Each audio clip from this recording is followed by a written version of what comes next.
আসসালামু আলাইকুম প্রিয় দর্শক। ট্রাম্প যে যুদ্ধটা শুরু হইল, ইসরায়েল আগে আক্রমণ করলো ইরানের উপর। এই যুদ্ধটার ব্যাপারে ইসরায়েলের প্রধানমন্ত্রী আবারও যুক্তরাষ্ট্রকে, আমেরিকাকে এই যুদ্ধে অংশগ্রহণের জন্য ইনিয়ে বিনিয়ে অনেক কথাবার্তা অনেকই দেখাইল। ডোনাল্ড ট্রাম্প সময় দিল 2 সপ্তাহ, কিন্তু কয়েকদিনের মধ্যে উনি আক্রমণ করল ইরানে। ওই ব্যাপার নিয়ে এই সংবাদটা কালের কণ্ঠ পত্রিকায় আসছে। জুয়ারি ট্রাম্প, আপনি যুদ্ধ শুরু করতে পারেন কিন্তু শেষ করব আমরা। যুক্তরাষ্ট্রের সাম্প্রতিক বোমা হামলায় ইরানের গুরুত্বপূর্ণ পারমাণবিক স্থাপনাগুলো ক্ষতিগ্রস্ত হওয়ার পর মধ্যপ্রাচ্যে উত্তেজনা চরমে পৌঁছেছে। এরই মধ্যে ইসরায়েল ইরান যুদ্ধ প্রবেশ করেছে 11তম দিনে। একদিকে ইসরায়েল নতুন করে ইরানের রাজধানী সহ একাধিক সামরিক স্থাপনায় হামলা চালিয়েছে, অন্যদিকে ইরানের সামরিক শীর্ষ কর্মকর্তারা যুক্তরাষ্ট্রকে মারাত্মক ফলের হুঁশিয়ারি দিয়েছে। যুক্তরাষ্ট্রের সাম্প্রতিক হামলার পর ইরানের সশস্ত্র বাহিনীর শীর্ষ কর্মকর্তারা জেনারেল আব্দুর রহিম মুসাবির যুক্তরাষ্ট্রকে এক কঠোর হুঁশিয়ারি দিয়ে বলেছেন, আমরা কখনোই পিছিয়ে যাব না। সোমবার ইরানের রাষ্ট্রীয় সংবাদ মাধ্যম প্রকাশিত এক বিবৃতিতে ইরানের সশস্ত্র বাহিনীর chief of staff major general মুসাবি বলেন, অপরাধী আমেরিকা ইসলামের যোদ্ধাদের সামনে যুদ্ধের দরজা খুলে দিয়েছে। তারা ইরানের সার্বভৌমত্ব লঙ্ঘন করে আমাদের পবিত্র ভূমিতে হস্তক্ষেপ করেছে। এর জবাবে আমাদের সশস্ত্র বাহিনী যে কোনো সময় প্রতিশোধমূলক পদক্ষেপ নিতে প্রস্তুত এবং আমরা 1 ইঞ্চিও পিছু হটব না। এই বার্তাটি সোমবার ইরানের সামরিক নেতৃত্বের একাধিক হুঁশিয়ারির সর্বশেষ সংযোজন। যদিও এখনো পর্যন্ত ইরানের সর্বোচ্চ নেতা আয়াতুল্লাহ আলী খামেনির পক্ষ থেকে যুক্তরাষ্ট্রের হামলা নিয়ে কোনো প্রতিক্রিয়া আসেনি। গ্যাম্বালার ট্রাম্প, আপনি যুদ্ধ শুরু করতে পারেন, শেষ করব আমরা। সশস্ত্র বাহিনীর কেন্দ্রীয় কমান্ডের মুখপাত্র ইব্রাহিম ফাকারি রাষ্ট্রীয় টেলিভিশনে প্রচারিত এক ভিডিও বার্তায় আরও হুঁশিয়ারি করে বলেন, আমাদের প্রতিক্রিয়া হবে শক্তিশালী, নির্ভুল এবং ভয়ানক। এতে শত্রু কেবল অনুতপ্তই হবে না, বরং এমন ফল ভোগ করবে যা তারা কল্পনাও করতে পারবে না। ফাকারি বলেন, যুক্তরাষ্ট্রের এই হামলা শুধু ব্যর্থই হয়নি, বরং এটি আমাদের বৈধ এবং বৈচিত্র্যময় টার্গেটের পরিসর আরও প্রসারিত করেছে এবং যুদ্ধকে গোটা অঞ্চলে বিস্তৃত করার ক্ষেত্র তৈরি করেছে। এরপর ইংরেজিতে বলেন, গ্যাম্বলার ট্রাম্প, তুমি এই যুদ্ধ শুরু করতে পারো কিন্তু শেষ করব আমরা। এই বার্তা রাষ্ট্রীয় সংবাদ সংস্থা ফার্স ও মেহর দ্বারা ব্যাপকভাবে প্রচারিত হয়। এই হুঁশিয়ারিগুলো এমন এক সময় এসেছে যখন যুক্তরাষ্ট্র ইরানের ভূখণ্ডে সরাসরি হামলা চালিয়ে একাধিক পারমাণবিক স্থাপনা ও সামরিক লক্ষ্যবস্তুতে আঘাত হানে। তীব্র প্রতিক্রিয়ায় মধ্যপ্রাচ্যের নিরাপত্তা পরিস্থিতি আরও জটিল হয়ে উঠেছে। বিশ্লেষকরা বলছেন, ইরানের এই বক্তব্য শুধু হুমকি নয়, বরং অঞ্চলের ভবিষ্যৎ নিরাপত্তার জন্য একটি স্পষ্ট বার্তা।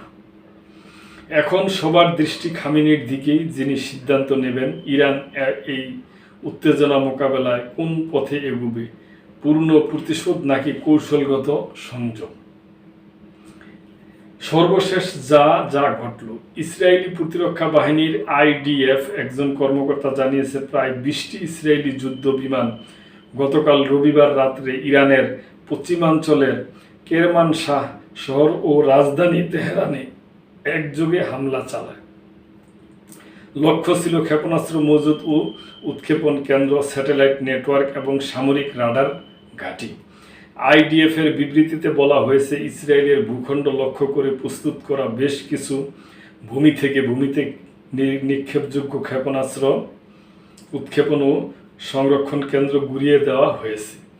এছাড়া ইরানের 6টি বিমানবন্দরেও হামলা চালানো হয়েছে। যেখানে পুরো 15টি যুদ্ধ বিমান ও হেলিকপ্টার ধ্বংস করার দাবি করেছে ইসরায়েল। ইরানের পাল্টা ক্ষেপণাস্ত্র হামলা। সোমবার ইসরায়েলি সেনাবাহিনীর জানায় ইরান থেকে নতুন করে একাধিক ক্ষেপণাস্ত্র ছোড়া হয়েছে, ফলে তেল আবিব ও জেরুজালেম সহ ইসরায়েলের উত্তর ও মধ্যাঞ্চল সতর্কতা সাইরেন বাজানো হয়। রাতভর ছোড়া একটি ক্ষেপণাস্ত্রের ইসরায়েলের আকাশ প্রতিরক্ষা ব্যবস্থা দ্বারা সফলভাবে প্রতিহত করা হয়েছে বলে জানায় আইডিএফ।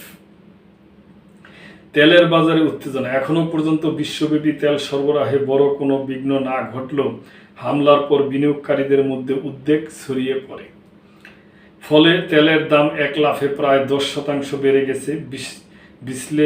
বিশেষজ্ঞরা আশঙ্কা করছেন, ইরান হরমুজ প্রণালীতে জাহাজ চলাচলে বাধা দিলে বৈশ্বিক জ্বালানি বাজারে বিশৃঙ্খলা তৈরি হতে পারে। উল্লেখ্য, হরমুজ প্রণালী দিয়ে প্রতিদিন প্রায় 20 মিলিয়ন ব্যারেল তেল, যা বিশ্ব সরবরাহের প্রায় 20% পরিবাহিত হয়। রাশিয়ার সঙ্গে ইরানের কৌশলগত বৈঠক।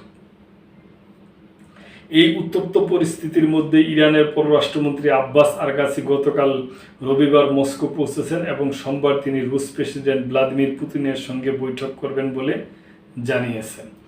বৈঠকে ইরান রাশিয়ার হুমকি ও প্রতিরক্ষা কৌশল নিয়ে আলোচনা হবে বলে জানান তিনি।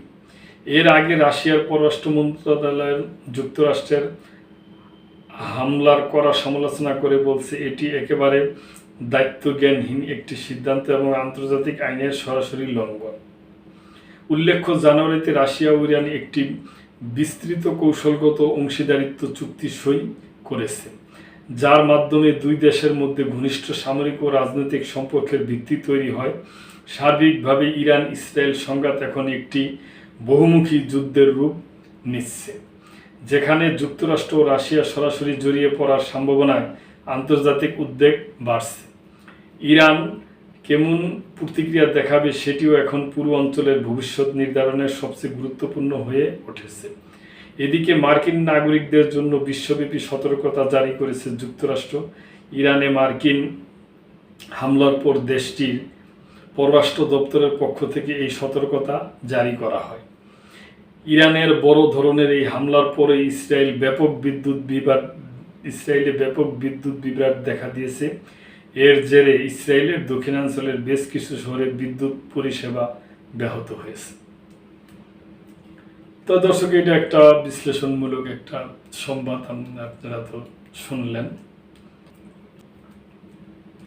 তো মনে করেন এখন আর কি বলার আছে, আমরা এটাই চাই যে যুদ্ধ বন্ধ হয়ে যাক, এবং যুদ্ধ বন্ধ হলেই পৃথিবীতে শান্তি ফিরে আসবে এবং আমরা শান্তি চাই। কোনো পক্ষের কোনো দেশের এই জানমালের সম্পদের যেন ক্ষতি না হয়, এটাই আমাদের কাম্য। তো দর্শক, আপনারা ভালো থাকবেন, সাবস্ক্রাইব করে লাইক কমেন্ট শেয়ার করে চ্যানেলটির পাশেই থাকবেন। আল্লাহ হাফেজ।